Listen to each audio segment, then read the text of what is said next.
So happy to be here today with Nick, also known as Urban Wizard on Instagram. I'm really grateful for us to have been connected through a mutual friend of ours and really excited for us to chat today. You're the third person I've been speaking to as part of this series, Mutant Musings, where I'm connecting with folks who are impacting culture and creating cultural shifts, both in the personal and the collective. And I'm just thrilled to have you here and would love for you to share a little bit about yourself, let folks know who you are, if that's okay with you.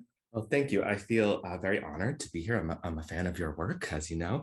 Right now, I'm teaching queer witchcraft, and I think that's probably the mutual friend is finding me through that. Yeah. But that is a relatively new thing for me. I've been teaching witchcraft practice in Salem, Massachusetts through the Cauldron Black for the past, I want to say, several years, let's just say. And that has sort of evolved over time. I'm now calling what I'm doing Circe Academy. We're centering Circe as a queer witchcraft deity. And that's kind of the work that I'm the most proud of, the most excited about. I've done a lot of other things in my life. I was a mainstream yoga teacher for 10 years for a very big brand. I was a Buddhist monk for another 10 years, which was a totally different thing that I was doing.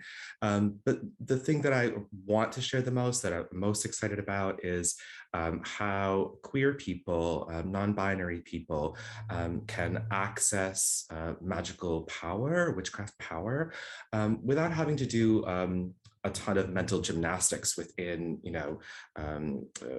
binary, structured traditions and heteronormative narratives. So yeah, that's me. That's what I've been doing. Oh, that's so special. Thank you for sharing about your journey. And I love what you're naming. Like that just like feels, I could feel my body just like relax as you like shared that like access that you're naming, and love that you're really bringing in the community into queer witchcraft, and would love to hear you share a little bit more about how you've maybe arrived to this place and also what you've noticed in terms of that access that queer and non-binary folks are able to connect with this, you know, I can see it as a lineage, as like a space, a space of communion. Mm.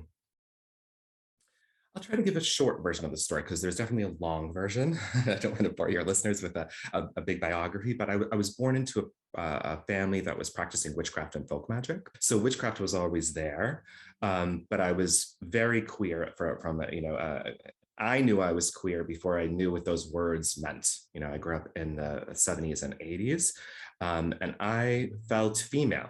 I felt that I was a girl, and I struggled with that as a very young child in the 70s and 80s, as you can imagine. And so when I encountered things like modern neo-paganism, my mom used to take me to Salem, various instructors and teachers to take classes and workshop and stuff like that. There was always a weird, like, I felt othered by those narratives. I felt like it wasn't about me. When I tried to practice within what was available in the 80s, I felt like a fraud, like a little bit like, I would never felt, a connection to like the horned god and the mother goddess. Like there was always like, this is not reflecting really what's going on in my body and in my experience. And the deity that, for whatever reason, it didn't make sense back then until I really did some more research. The deity that I felt closely aligned with was Circe. For a variety of reasons, and my interactions with Circe as a young witch were, I guess, that would fall in the dimension of what people today call personal gnosis or gnosis. A lot of it was really my imagination. as I used to draw images of her, and I had journals full of information around her that was just sort of coming to me. But it wasn't until much later, I want to say, I can't remember when I first sort of realized this was the case, but the queerness of Circe really, until I knew for a fact that was an obvious thing from the source material, I didn't start really presenting it in an educational way. It was just my Yeah. own sort of personal thing. And then Judith Yarnell wrote an amazing book called The Transformations of Circe, which she goes into the very blatant queerness of her as a goddess that the ancient Greeks would have, when they heard Homer, would have immediately recognized the signaling there that she was a queer goddess and that she, broke the rules of the gender binary of the culture at the time. So then I presented a practice at a ritual festival in Salem, Massachusetts called the Salem Witchcraft and Folklore Festival, where I invoked Circe at the Witch House, which is a historic building there that's connected to the witch trials. And at first I thought it would just be a one-off. It would be me sharing something very private. And the impact of that ritual, it was participatory. People would come in and chant as 3 groups came through that night that we held it. And I had people coming up to me afterwards saying that they were really moved by the practice. They wanted to know more about Circe. And that's when I decided, okay, I'm going to present this as queer. What I was calling it originally was queer feral Greek witchcraft, right? Like a undomesticated, unchained, Yes. no longer restricted by dogma or traditions. And I have to say that at first I was like reluctant to put the word queer like in front of everything because I thought maybe it would feel exclusionary, it would push people away who didn't identify that way. But the reality is, I think this is my offering. Like this is, I'm looking at the general witchcraft educational options that are out there, and I don't see. I mean, there certainly are people that are queering existing traditions, but I don't see a sort of a tradition that can also land its content in ancient source material and also be queer in the modern world. And that's what I'm really trying to do with Circe and Circe Academy. Oh, thank you so much for sharing all that. That is so beautiful that you have had this journey where you're really reclaiming something that I feel has, been taken from so many queer and trans people and non-binary folks. Like there is so much of history that has been put through this heteronormative washing in a sense. And Yeah. a lot of us do grow up, thinking, I really connect with this deity or I really connect with this ancestor. And I don't know why, everyone tells me they were straight, but you might start to, as you're saying, read through the lines, start to pick up some of those codes that like queer and trans people use to communicate across time and space, and really start to understand, that there is such a deeper history that we are connected to, and that many communities have, turned to queer, trans, and non-binary people for support, for spiritual connection, and that there have been entire communities that have formed around queer and trans people and deities also to worship and connect. And growing up, I grew up very spiritual myself, and I, really had a community around me, but it was a Christian community, and I know how supportive it was for me to have that. And I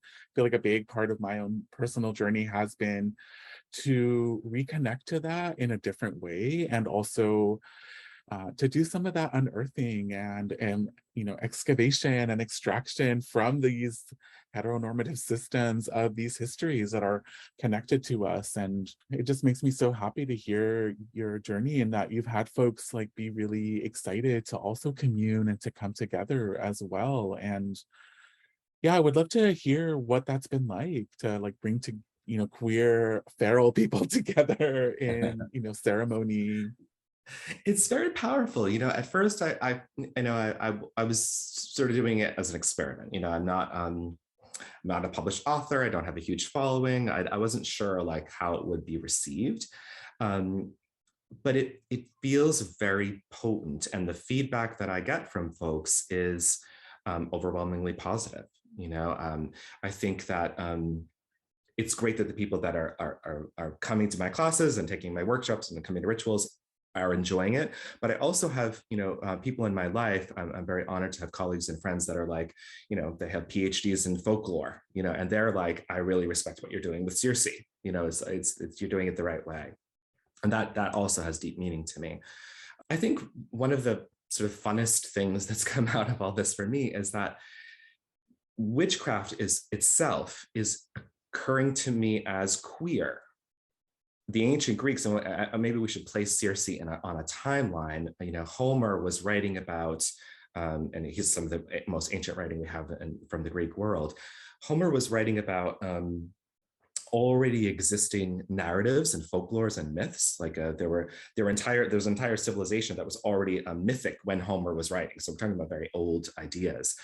And he positioned Circe as very obviously queer for a variety of reasons that come out of the Odyssey, but she's also an educator for Homer. Like she does stuff for Homer that, that Athena can't do, that Hermes can't do, that these really popular deities in the modern neo-pagan culture are incapable of doing. So that feels very empowering for me. And I think the queer witches that are coming to my content, that I think that's the thing that really lands for them, is that, and I don't mean to sort of reduce everything down just to its capitalist functionality, but there is a function for queer witches in the world. We have a very specific type of power. Right. We are the liminal beings. We are the people with a foot in both worlds, and that's what Circe does. She is she teaches Odysseus necromancy, how to contact the other world. She uses shape shifting. There's the threat that she might change into a man and try to top Odysseus. He literally says, "Don't make me unmanly." So there's definitely this very sort of modern.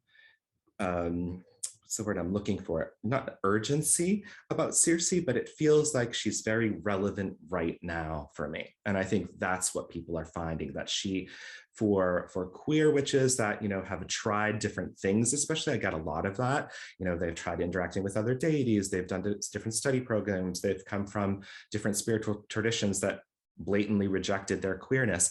Circe is like, come home to this queerness. The queerness itself is the power. It's not diminishing you in any other way. Does that make sense?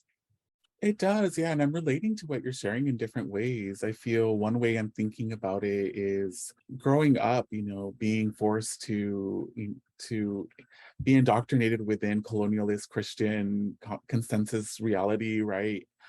I had so many moments in my life growing up that were so queer, and that were these portals, that were these moments where I was being beckoned into another space. And, you brought up the word gnosis earlier, right? And I do feel like there were so many moments where I saw a possibility. I was disoriented. I was, discombobulated. And I really have come to appreciate and honor those moments, those queer moments that have drawn me into the life I'm living now. And I definitely resonate with what you're sharing around witchcraft being queer, because I feel like people are so drawn to the energy, to the power, to the magic, and also to the way that it is creating a portal that a lot of people are using to, really leave this late capitalist, white supremacist, heteropatriarchal system that we've all been forced to exist in. And we're all envisioning something different and creating something different, which is so queer. And it's a medicine and magic that is so needed in this world, that is, been, in a sense, like it's like a tonic that's been created from everything that's happened. And we're only growing in numbers, and we're only connecting more. And I feel like regardless of what this system has tried to do to oppress or marginalize or obfuscate this energy, it's going to continue to come through the cracks. And that to me is queerness too. And that queerness will continue to emerge, and we'll be drawn to it. And I feel like that to me is one of the powers of art practice, of also like leaving our mark, leaving our words, leaving our our presence, our energy, our felt experience behind in others, like that is something that we can transmit. And that to me is also really queer. So I just like so loving what you're sharing. I really feel like it's so validating to hear your words, honestly. Yeah, it's that is part of my experience as well. I feel over the past, Circe Academy wrapped up 1 year of educational programs, and I tried to just do all the major aspects of Circe and really cover everything that a modern witch does. Not only did it feel validating, but it felt like, during this time, the Taschen witchcraft book came out. Do you know that book? I think we have a lot of mutuals that are published in that, right? Yeah, yeah, I'm in it you're too. Yeah. you're in there too, right? I knew Yeah. that. And Circe's on the cover, and I had been interviewed in a podcast where we were discussing Circe with somebody else who was published in there as well. And we didn't know who the cover was going to be, but we were discussing Circe and witchcraft and how it feels like she's really coming forward in this very obvious way. And I feel like the witchcraft world is ready to look at that in an honest way, that witchcraft itself is queer, even if you don't necessarily identify as a member of the queer community or something like that, that if you identify as a witch, you have othered yourself, right, from normative culture. And people on the extreme right won't care if you're like, oh, but I'm not actually gay, I'm just a witch. You're queer to them, right? Right. You come Right. under the umbrella of that queerness when you identify as witch, and that's who Circe is. And when I saw the Taschen book come out and it's just Circe Invidiosa, like with the word witchcraft across her, I was like, that is exactly what I'm saying. She's that. And in that image, she's also poisoning. She's creating an act of vengeance or revenge, or whatever you want to look at it. Right. And I feel that, I feel that anger. And my primary experience is grief. I can't help but look around at the extinction level event that we're in and not have my primary experience not be grief and rage. And I think that queer witchcraft is a possible antidote for what we're seeing. I think if we become the right kind of poison and the right kind of medicine, maybe we can shift things, but I think we have to admit first that we're already in the poisoned world, and that we have to choose to be the medicine on some level. Yeah, and it takes so much courage to face that reality and to be with that reality. And you know, I yeah, I can definitely relate to what you're sharing around even identifying as a witch, othering you. And I really feel, because witch to me is a reclamation of a word that has been used against people, and that is deeply tied into colonization and patriarchy and practices that many witches are turning towards and questioning, right, with righteous anger, and using our words and our spells and our power to really transform, transmute, and also banish some of these practices. And it's all woven together. And I think, personally, I feel as I've connected more with my own magic, with my own witchcraft, it's also drawn me closer to my indigenous ancestors. It's also drawn me closer to my own gender expansiveness. It has really liberated me from so many of these ways that I feel many of us have been forced to adhere to certain practices or traditions that are not part of our lineages, that are not part of our communities, and yet have been many times, like, unfortunately, a lot of our communities, and I'm speaking this just from my own like family lineage, like my blood family, that there is so many ways that so many of my relatives have internalized colonialist, white supremacist, patriarchal systems as their own and continue to now move forward with them. And so the witch is also seen as a threat. Mhm. And even by people who've been colonized, even by people who are still actively under, we all are, right? We're actively under this toxic system, as you're naming. And at the same time, I feel like the witch is speaking of another possibility. And for that reason, we are also othered and alienated. and seen as a threat. And in a way, like I'm speaking almost to like the other side of it that I've experienced, and I don't know if you've had your own experience of being seen in that way, also, because I know I definitely hear that from other witches too. Oh, for sure. I think, I grew up in a Greek community in Lowell, Massachusetts, a Greek immigrant community. And I went to a parochial school, which meant we did sorry, there's a beautiful bird outside the window. I'm distracted by it. Hi.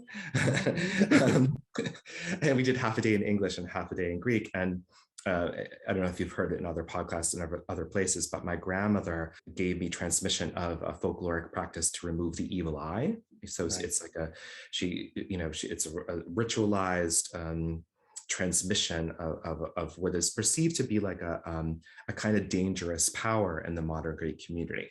And in many cases, the people who can remove the evil eye can also give the evil eye. So not only was I so feminine that I was often mistaken for a girl as a young kid, but I also, the community was very small and they knew I could remove the evil eye and give the evil eye. So I had adults that were afraid of me, like literally afraid of me, that I would give them the evil eye, that I would cause them misfortune or something like that.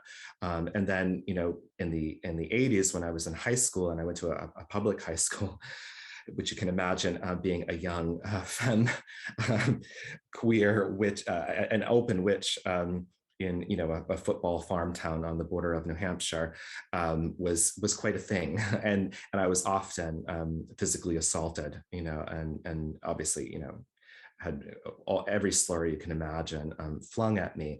But there was a line that my abusers wouldn't cross. I think that even then there was a fear that if they really hurt me physically, there was like a danger to them. There was my queerness and my otherness and my witchiness actually was a protection in that environment. But I feel that today, I'm a public witch. I go to work at a public shop that anyone can walk into. I have had death threats. I actively participate in political magic in a very public way. So that the people on the other side of it, the extreme right wing, is super triggered by that, since they already have a satanic narrative that's going. So I'm aware that every day I go to the shop, I could meet violence. Someone could be waiting for me. They know where I am. So I live with that knowledge. But I also, there's something about that danger that makes me dangerous, that makes the power that protects me rise to meet that energy. Does that make sense? Yes. Yeah, definitely. And it is something, as you're saying, that people can feel and people can sense, even if they are feeling triggered or upset, that they can still feel that power and presence. And and I think one thing that I, would love to hear your thoughts on is I've thought a lot about how witches embrace the darkness and the light, and how a lot of the narrative from a lot of these right-wing conservatives really pit the light and the dark against each other as like a war, right? And I think, very personally, I think this is something that's come up with it myself and people in my life, where they have mistakenly tried to warn me from like this path of the witch because of our ability to hold the truth and to hold the paradoxes that we exist within, to hold the the toxicity and also the naive beauty and hope, and also magical incantations that we like breathe into our life every day, and that create a life that we get to relish in and have pleasure into, while we also are making contact with these other realms, right? And I do feel like there is something about that that scares people, that makes people really start to question a lot. And I think it is why, like, I saw that you connect with the word, the hedge witchery, right? Or hedge hedge practice and thinking about like how a lot of medicine people, a lot of witches, a lot of healers have many times like lived in community, but like a little bit on the side, right? Or a little bit, you know, protected somewhere away. You know, this is back in when our communities practice in this way, right? And now I feel like there's a way that ideology and even like spells that are being cast on all sides in a way. I feel, because I don't know what your thoughts are about this, but I really witnessed like the way that people fall into and get hypnotized by these practices. And when, you know, when I first started hearing about some of these misinformation campaigns that have come forward, I had a friend reach out to me and say that it's a confusion spell that is being cast. And I've definitely witnessed a lot of people I know fall into some of these spells, and starting to really understand that there is magic being practiced in many sides, right? And I think, yeah, but it's also being done quietly, secretly, not really spoken about openly, as witches, you know, who talk about like, we are doing magic, you know, we are casting spells, like this is something that I'm practicing. I feel like I maybe asked you a couple of things, so definitely if any of these threads like you want to connect with. Yeah, I'll try to touch on a few, and if I miss something, remind me. The first thing that stands out is this light and dark binary. You know, I think it is one of the most harmful narratives, you know, that has plagued the planet for the past, what, 10,000 years? This idea that something is inherently good, so that it has to be also inherent evil. And it's always the other, the people that you need to other can conveniently fall into that evil category when you need them to. And there is yet some truth to that. You know, I can weave in the, you know, the hedge crossing. It's like, I think that witches naturally exist on the outskirts. We are creatures of the boundary because we have one foot in other worlds. You know, we are, and when even when the most conventional client comes to me at the shop and wants a reading about, you know, their business endeavors, I am attempting to cross a boundary for them. Right. That's a hedge crossing, right? I'm trying to see the future. I'm trying to see the past. I'm trying to see hidden information in different dimensions. That's a hedge crossing that happens. So it's easy for beings that do that kind of work to be vilified, because you can say, oh, well, they're in the darkness. They have aligned themselves with that is obscured. You know, what is the darkness? So the darkness is things that are hidden from us. So I think it's very easy for the love and light right-wing extremists to say everything that's not Jesus and guns is evil, right? Like everything that's on the other side of my pointed finger is a witch. But that argument feels like it's getting weaker and weaker. And I don't know if I'm just, you know, isolated or I'm in like a certain community bubble that I feel like that's happening. But I feel like especially with younger generations, you know, they give me hope. I think they look at the world through secular lenses. And we know if we just look at the way the world actually functions, that darkness is necessary. Darkness is good. Plant life can't survive 24 hours of sunlight. You know, the dark, you know, what happens in the root systems, what happens when the plants are dormant and have wintertime rest is as important as the springtime sun and the summer, you know, fruit. And as we start to really look at deities and gods and spirits that are really the anthropomorphization, I'm saying that right, of titanic forces, we realize that darkness is good. Darkness is important. You know, darkness is a function of our world. Life, as we know, wouldn't exist without darkness. And I think witches have just a natural sense of that. They're not necessarily, you know, when they say they're aligning themselves with the darkness, they don't necessarily instantly want to go out and, you know, drink the blood of unbaptized children. That's not what they're saying, right? They're saying that they embrace their wrath, they embrace their grief, they embrace their righteous rage at the injustices of the world. And I think Tantric Mahayana Buddhism helped me really navigate that. You know, I was a very angry young witch. You know, I feel like I came into my full witchcraft power in the 90s.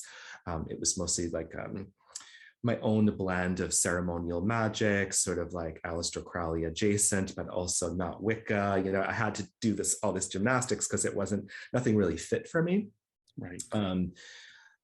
But it wasn't till I found Buddhism, which was probably, I had my first experience in like 1990 with Buddhism, that my rage had a place to go that felt like it was doing something beneficial. So in Tantric Mahayana Buddhism, there are 4 or 5 different expressions of magical power. The obvious stuff would be, peaceful and pacifying, increasing, controlling, and then wrathful is the 4th one. And wrathful practices are huge in Mahayana Buddhism. And they are like what they sound. Sometimes a wrathful practice is binding somebody from doing harm, like in a very wrathful way that goes against that person's individual willpower. Sometimes wrathful magic means intense banishing and battle magic that can cause harm. But it always, in the context of Mahayana Buddhism, comes from a space of wanting to protect the most amount of living beings as possible, wanting to protect life, wanting to sustain life. That for me was a clear awakening. I was like, oh, this is where my rage is actually coming from, that I'm looking around at not only the injustices that I experience individually as a one person, but when I just take a tiny bit of that tunnel vision and expand it, I see that like flora and fauna and all other human beings are really being ground down by and subjugated by a system that is inherently evil. And we have every right to be angry and even to celebrate that anger. That type of anger is sacred. I remember my Tibetan guru, who's actually a very conservative Tibetan guru in the scheme of things, once said that normally anger is wanting to harm, but if you want to harm something that should be destroyed, your anger is virtuous, right? Like if you want to destroy the white supremacist cis hetero patriarchy, that's a good thing to be angry at, in my opinion. That's virtue. You can feel good about that. You can celebrate that. And that energy doesn't feel bad to me. It doesn't feel draining. It doesn't feel exhausting. It feels spiritual. It feels sacred. Yeah, definitely. And I think it's no surprise that, with what you're sharing, that there's a way that, I feel like in my own, I just finished at UC Berkeley in the MFA program. And one thing I was researching a lot was like looking at QAnon and cults and ways that these misinformation campaigns began shortly after the Black Lives Matter uprising. And I really think a lot about the country's inability and also the tactical reason that grief is not really brought into our culture, grief and also a righteous rage about the way that this country has been founded and continues to exist, right? I think understanding in a different way also the purpose of these spells that have been cast, and also the purpose of this righteous rage and of this, these practices that I'm witnessing a lot of witches tap into through their spell work, through their art practices, through their community organizing, activist work, right? That a lot of witches are really now not creating a separation between their activist work and their spellcraft work. Like it really does come all together. And that's something I've also really learned from the people that I'm connected to in Mexico, the Virarica community, that really do use a lot of spiritual ritual ceremony in activist work to really banish these industrial white supremacist colonialist systems that are trying to constantly subjugate and extract and exploit and profit from, right? And yeah, so I think, I'm interested to hear your thoughts on activism, on working with magic in a way to really challenge, transform, rebuke, banish these practices that we are seeing, rise up more and more, right? They are definitely reacting to the magic that is being cast. They are definitely reacting to their redundancy, right? To their diminishing power. We are witnessing them reacting. So I'd love to hear your thoughts on like other witches who are maybe interested in these conversations or in these practices, how you feel like there is a connection here that you'd like to share. Yeah, for sure. I mean, I over the past, and I have to say that this is really inspired. It's important for me to point out that Michael Hughes, who wrote Magic for the Resistance, Llewellyn, published by Llewellyn, organized a Bind Trump campaign, which was a spell that we cast every new moon, dark moon, I should say, during the Trump presidency to end his presidency, and also to thwart him, to prevent him from doing catastrophic harm, which, with varying degrees of success, I guess we can say. But the idea of that kind of collective public working hadn't really occurred to me before then. I was doing a lot of private, I guess what would be classified as activism, but I didn't really, as a young witch, I didn't really consider it then. I didn't really have words for it then, but I definitely cast spells even in the early 80s before I even graduated high school to make the world a queerer place. I remember targeting the world, I was one of those unfortunate souls that, fell in love with my heterosexual best friend in high school, so even though the possibility of he was the quarterback of the football team. I hope he doesn't watch this. This would be very embarrassing for him. But we were very close. He knows. He understood what was happening back even then. One of the sweetest heterosexual men that I've ever known. But I realized that even if there was a possibility for us to actually be together the way I wanted us to be together, the world in the 1980s was not ready for that.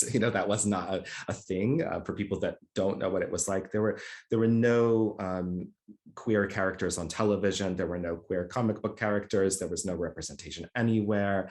When we did see representation of queer men, especially, they were usually predatory or just depraved or evil. So like I looked out at the world and I was like, I'm never going to have that, whatever that romantic thing is that other people were having in this world. So I started casting spells. I should credit queer ancestor Scott Cunningham. I think he was an inspiration to me. I had his book Earth Power.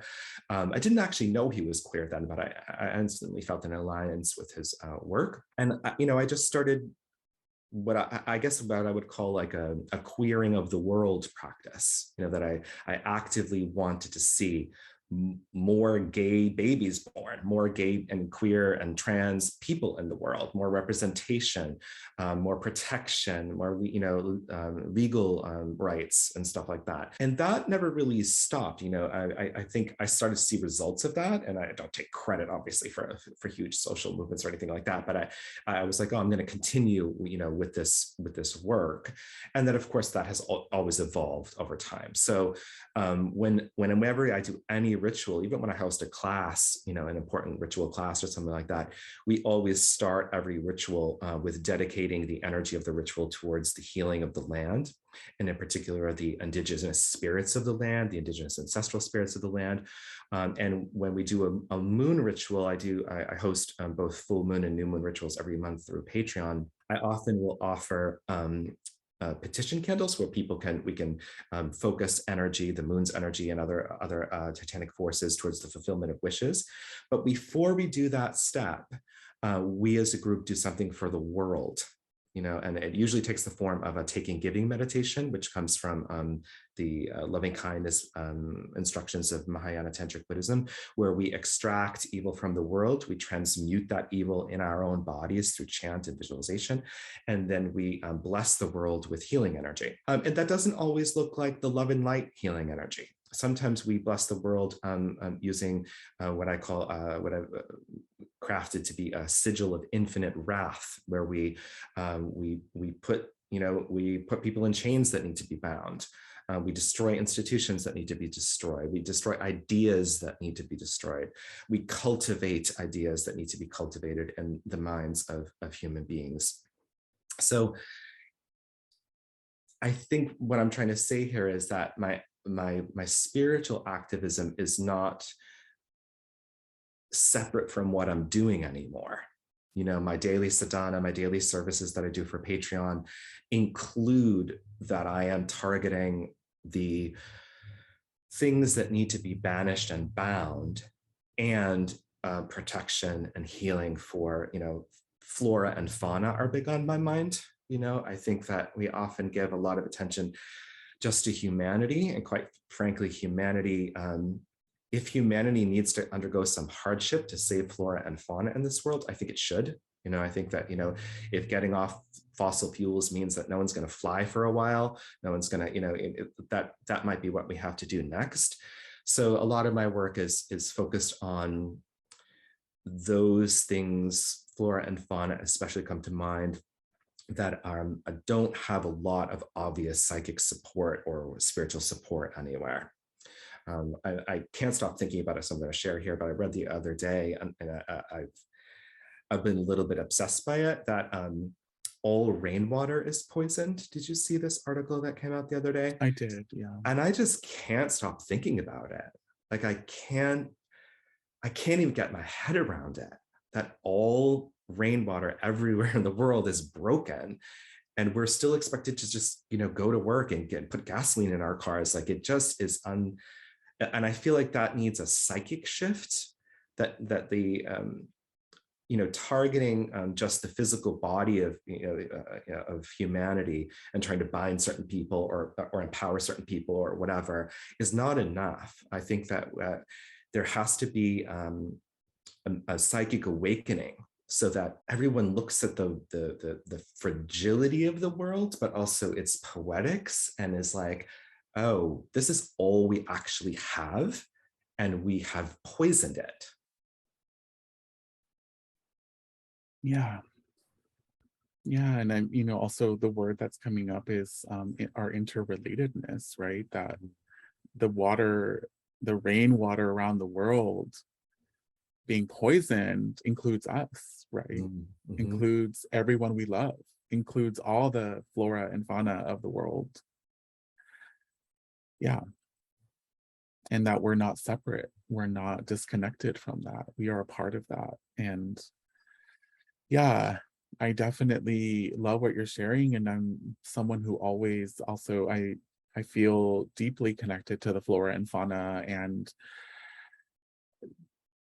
bring them into ceremony constantly. And I'm so inspired by what you're sharing to also bind institutions and practices, cognitions and brainwashings and spells that are causing them harm, that are subjugating them, oppressing them, seeing them as not related to us, seeing them as products, or seeing them as objects or non-living beings. And yeah, just really grateful to hear you share all this, and really feeling inspired to invite people into this kind of practice, to bring these kinds of conversations up within their covens, within their communities, and to really expand that field of empathy for all that are needing it, you know, not just other people, because we can become so focused on humans, right? And we can become so focused on the drama that we have in the human world without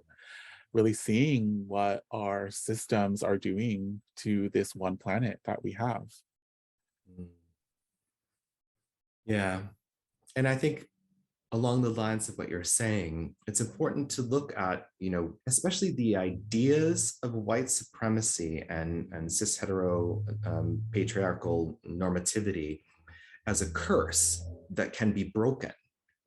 You know, when I see the MAGA people in this country, they look like zombies. It's like we've lived through the, you know, the zombie apocalypse, and they're so brainwashed.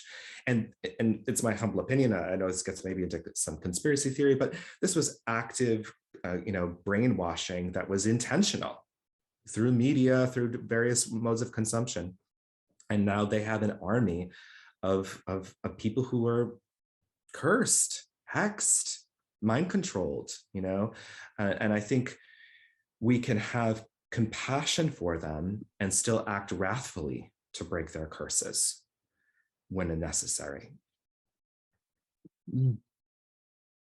Yes. Yes, yes, yes. Thank you so much for saying that, because I have a lot of people I know who have been taken over by these curses, and I have definitely felt hopeless. Mm, And hearing your words, I really believe that these curses can be broken, and that there can be active work that we can do as witches to work on breaking these spells and protecting those who are under the influence, who are being taken over, because it has happened to so many people, unfortunately, mhm, in these last few years. It's happened to so many people, and a lot of people that I have been surprised by and really saddened by and disheartened by seeing them fall into these lies.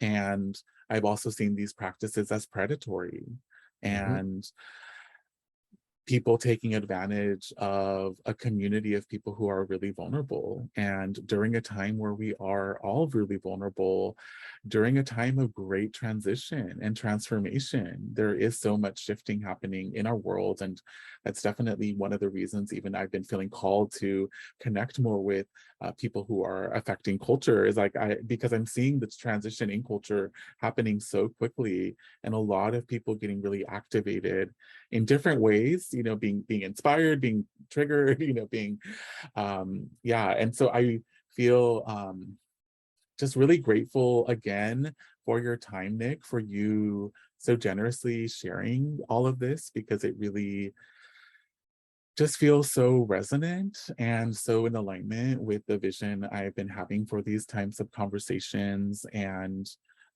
just feel like I have so much more I'd love to connect with you around, but I'm also feeling called to bring us to a close, because I feel like there's this like a place where I just I'm wanting it to almost coalesce here in a moment, because it feels like really powerful. Mm. And would love though just to invite you to share how folks can connect with you if they're interested, any ways that they can share space with you or support you. Would love for you to just share any of that for anyone listening. Yeah, thank you. I mean, I just also want to thank you for having me here. I feel instant alliance and camaraderie. I feel like queer witches are going to do this. I feel like queer witches, yeah, like it just feels like our time, has come, to step forward, to be the healing, and to be the justice that the world needs. Yeah, people can connect to me relatively easily. I'm Urban Wizard on Instagram. You can follow me there. I always update on my class options. Circe Academy has been on hiatus, but we're starting up again very soon. Actually, I have on Wednesday, this is September 21st, 8 p.m. I'm going to host a live Zoom introduction. If you're seeing this as a recording and that has already happened, it will be available as a recording as well. And you can come see me in person at the Cauldron Black. This is Salem, Massachusetts. And I have a Patreon called Hedgecraft Ritual Arts. And Patreon, I do daily service for the entire community, curse breaking service twice a day, various blessings and purification throughout the day. And then I host lunar and solar rituals. So we always have at least 2 a month. We have a dark moon or a new moon ritual and a full moon ritual. And then depending on the astrological weather, we could kind of add some stuff in there. Yeah, that's where people can find me, and everyone's welcome. You don't have to identify as queer. I'll say that up front. You don't have to identify as a witch to participate. And you don't have to believe in anything spiritual. I try to present all of my rituals through a secular lens, where people can just be interacting with titanic forces and energies rather than deified beings. Oh, so invitational and inclusive of different folks depending on how they connect, right, and how they show up. And yeah, just so excited. Hope that we can connect again, and would love to talk again. I also am feeling that kinship, and yeah, just so grateful that we've been connected now, and really looking forward to connecting more with your magic, and also hopefully speaking with you again soon. Sam, thank you so much for having me. It was an honor. Thank you. Yeah.